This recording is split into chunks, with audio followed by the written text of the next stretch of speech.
Today we're talking about the co-op games from 2001. But first, let's see what else was happening in 2001. Dead or Alive 3, Final Fantasy X, SSX Tricky, Grand Theft Auto 3, Sonic Adventure 2, Super Smash Bros. Melee, Devil May Cry, Animal Crossing. And for home consoles, we saw the original Xbox,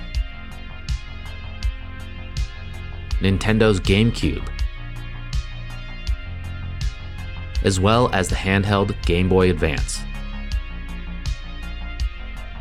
Now let's talk about some co-op games. The original Halo came out in the year 2001, and it quickly proved to be a standout achievement on the Xbox platform. Set in a future where humanity battles the Covenant, the game's first-person shooter gameplay offers strategic depth and engaging mechanics, with challenging enemy AI and limited weapon inventory. The addition of vehicles such as the Warthog Jeep and Scorpion tank seamlessly shifts the perspective and adds excitement. Visually, Halo was very impressive for its time, with detailed environments, impressive lighting, and sound design that included 5.1 Dolby Digital surround sound, which enhanced the immersion even further. Halo has always been a fan favorite when it comes to multiplayer gaming. From online, split screen, to system linking, Halo provided countless hours of competitive fun. But of course, in the original Halo, you could play through the entire story mode in split screen co-op, making it one of the best co-op experiences on the original Xbox. Twisted Metal Black, a revival of the car combat genre on the PS2, stands out as an exceptional entry. In an era where vehicle combat games had lost their edge, Twisted Metal Black rejuvenated the genre with its dark and violent theme. The game boasts a compelling cast of characters and vehicles, each with unique abilities and weapons. Its gameplay runs at a solid 60 frames per second, offering fast-paced action and responsive controls. The single-player mode includes story, challenge, and endurance modes, while multiplayer options cater to both cooperative and competitive play. The challenging AI and formidable boss battles add depth to the gameplay. Level design is varied, complex, and filled with destructible elements. The game's graphics impress with detailed car designs, environments, and an impressive particle system. The music and sound effects contribute to the dark and suspenseful atmosphere, completing the overall experience. Twisted Metal Black successfully resurrects the car combat genre with its exceptional gameplay, dark theme, and top-notch presentation, and it remains one of the best Twisted Metal games in the series.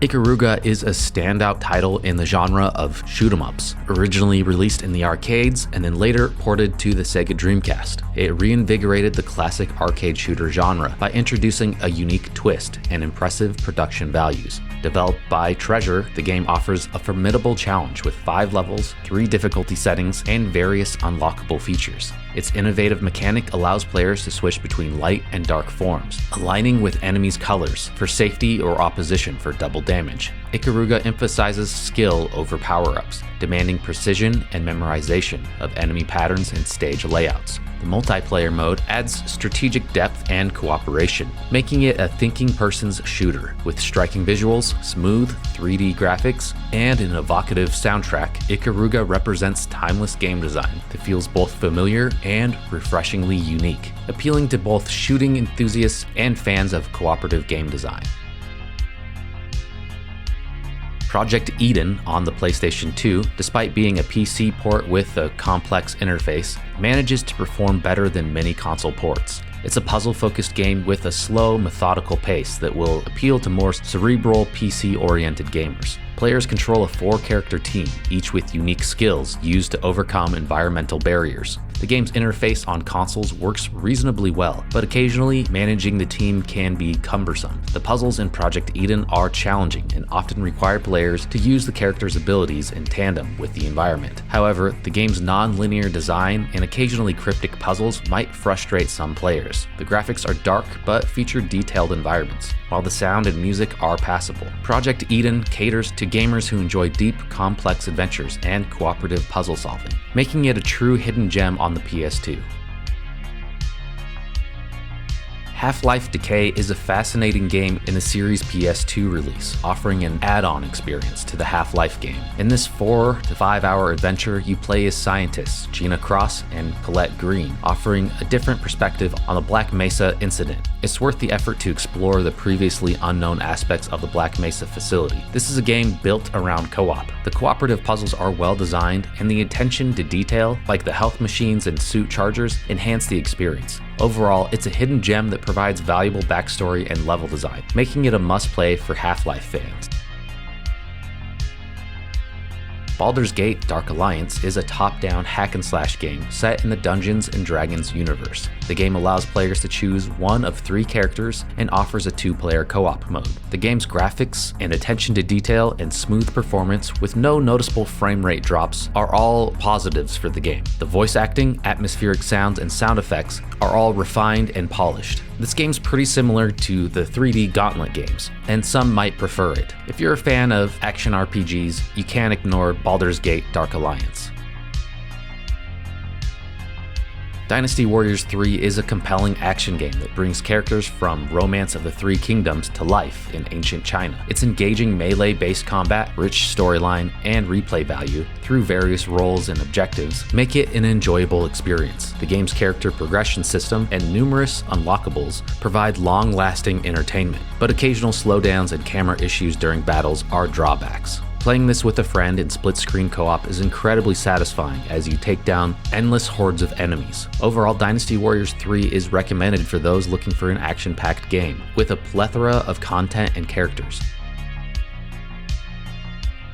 DoDonPachi 2 for the arcades was developed and published by IGS. This game retained many elements of the DonPachi series, featuring a strict chaining system, different ship types, B items, and B enemies. The story takes a back seat with minimal in-game narrative. Players control their ships with an 8-way joystick and 4 buttons, combining shot and laser types. The scoring system revolves around chaining and laser-based techniques. B-Storm offers secrets, safe spots, and minor balancing issues, but it still provides a satisfying shoot-'em-up experience. It might not be Cave's best shoot-'em-up, but it's still a worthy addition, and of course is even better in 2-player co-op.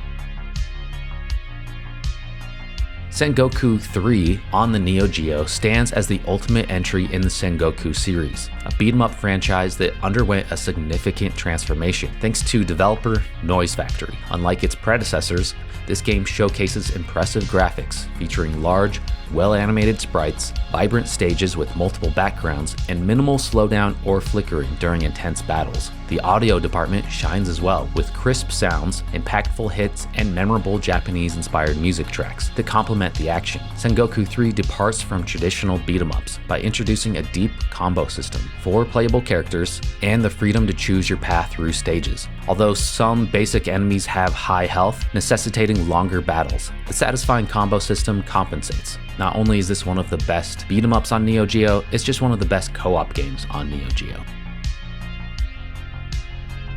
Heavy Metal Geomatrix attempts to capitalize on Capcom's Dreamcast 3D success. While the game features impressive graphics, including detailed character designs and vibrant stages, it does suffer from some control problems and some camera issues, but the game is still completely playable and enjoyable. Players choose one of 4 teams with unique abilities and weapons, engaging in battles within cyberspace. Controls offer depth with melee and missile attacks, air dashes, and ground dashes, but the inability to change the camera becomes problematic. The story and gameplay isn't necessarily deep, but you're able to play through the entire story in split-screen co-op, where you and a friend team up against another team of 2 in an arena-style battle. I think Heavy Metal Geomatrix is an underrated game on the Sega Dreamcast. Hidden Invasion is a 3D beat-em-up, which inherits lineage from Soul Fighter, but swaps the martial arts theme for a futuristic British setting. Combat has been simplified from its predecessor, although the addition of puzzles fails to make the gameplay more engaging. The puzzles themselves lack depth and creativity. The 2-player mode definitely makes it more appealing. Hidden Invasion is not the best 3D beat-em-up, but it's definitely a lesser-known game on the PS2 that's worth trying out, especially in co-op.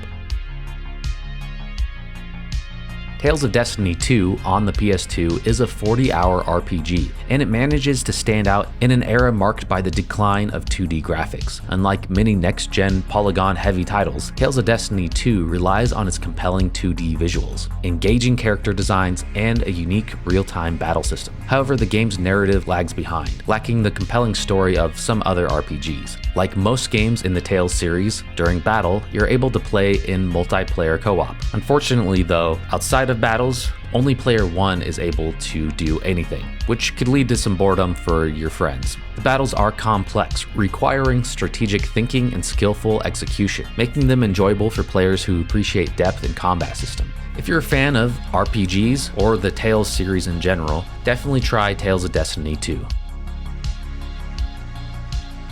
So those are some of the co-op games from 2001. What are some games that we missed? And if you enjoyed this video, check out our video from last week where we talk about the co-op games from the year 2000. Thank you for watching.